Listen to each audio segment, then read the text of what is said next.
Breaking news! Just kidding. Listen, at the time of the taping of this show, we actually are unsure. The breaking news is that Shohei Ohtani watch is heating up. According to John Morosi of MLB Network, a decision from Ohtani is imminent. And the Blue Jays, as we expected, are finalists to land his services. Rumors have been swirling for weeks as to where the two-time AL MVP will end up. But for now, Jays fans, we're gonna have to sit tight and wait. And again, just a reminder, at the time of the posting of this show, which is 3 o'clock, we don't know yet, okay? We don't know. There's a bunch of rumors swirling. We can't confirm it because, this is a legitimate news show, as silly as sometimes we make it.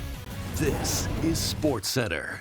In the NFL, the Patriots beat the Steelers in Thursday Night Football, plunging the AFC into further chaos. Looking at the playoff picture, it's a logjam for those final wildcard spots, with Pittsburgh, Cleveland, Cincinnati, Indy, Houston, Denver, and Buffalo all in the thick of it. And with more on the NFL, let's bring in our guy, Davis Sanchez. Always a pleasure to join you. Chez, let's start in the AFC with the Bills and Chiefs.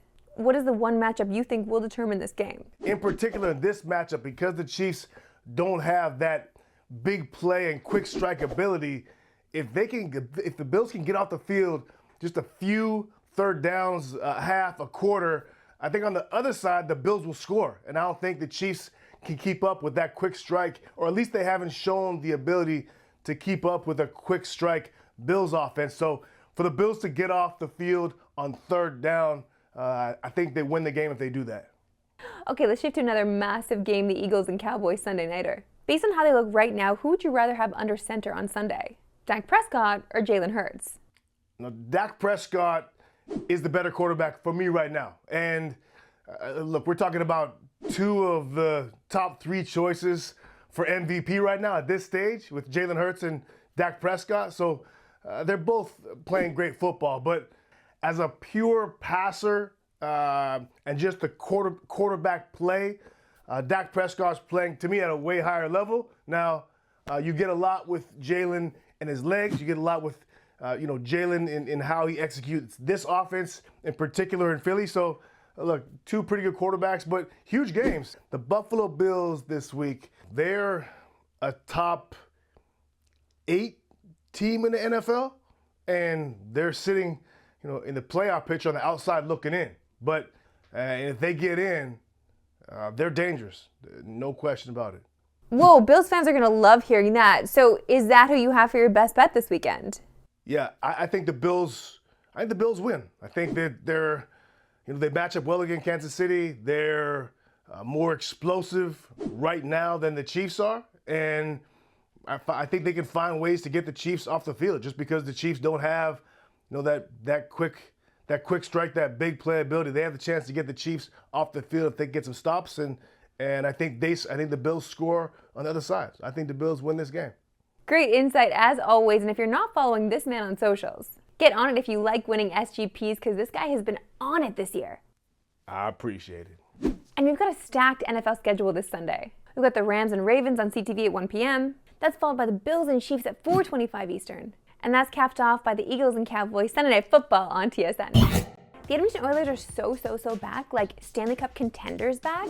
The Oilers have officially won 5 in a row, and they head into a matchup against the Minnesota Wild, who are also kind of back, having won 4 of their last 5 games. Now Connor McDavid is playing himself back into every award race. He's 10th in the league in points with 32, and over the last 5 games alone, he has half of those points with 16, which also leads the league in that span.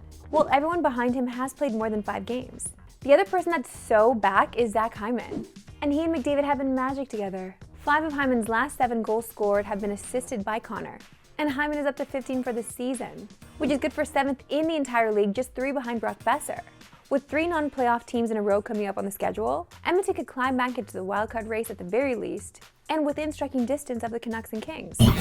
Over to the association, and the NBA played its in-season semifinals on Thursday, and the finals are now set between the Pacers and Lakers. In a way, this is the perfect clash for the finals. On the one hand, you have Tyrese Halliburton, who is coming of age this season.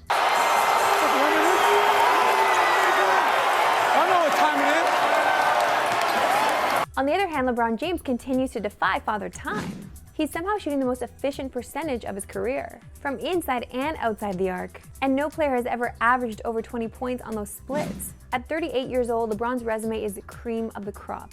4 titles, 4 MVPs, 4 Finals MVPs, 19 All-NBA selections, and the leading scorer in NBA history. But he's now one win away from adding another stone to the Infinity Gauntlet. I just want to take a moment to say, elder millennials, you have nothing to fear, okay? Don't worry. If LeBron is doing it, you can do it too. He's an inspiration for us all. The Lakers are favored to take care of business on Saturday night. They're 3.5-point favorites on FanDuel. The Raptors hit the road in Charlotte tonight in a game they are favored to win. It's been an inconsistent first quarter of the season for the Raps. They're just 9-12, sitting in 11th place in the East. And if you're looking at this upcoming stretch for them, this is a pocket of winnable games where they can try to climb up the standings a bit. But ultimately, the bigger picture question is, what direction is this team heading in? And are they going to be sellers in the trade market?